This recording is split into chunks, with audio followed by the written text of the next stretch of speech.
It's a really well-made item, but it's not going to hurt too much, so you can get a nice little rhythm going. And then if you do want to get into a little bit more, you can go a little bit harder, but you don't have to.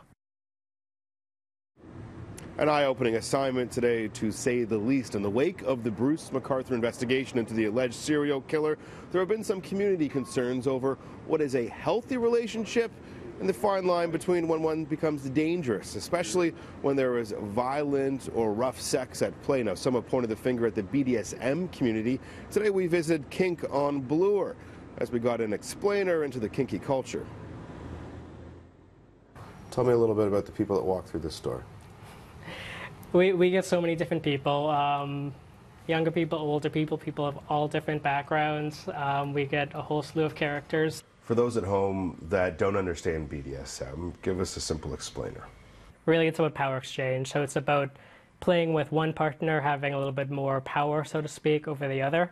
Of course, consensual, and it doesn't have to involve everything there. So if you're not into pain, if you're not into bondage, that's okay. You do it however works for you.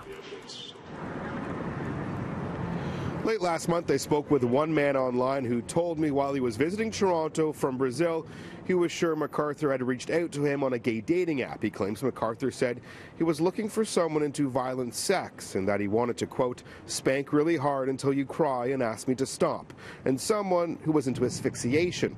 When police arrested McArthur at his apartment, they also found a young man tied to his bed, but it's unclear why he was bound. Police wouldn't comment on whether or not BDSM is part of their investigation into McArthur, and there's no indication that it is at this time. But those who are in the scene say education is key, as is consent and communication.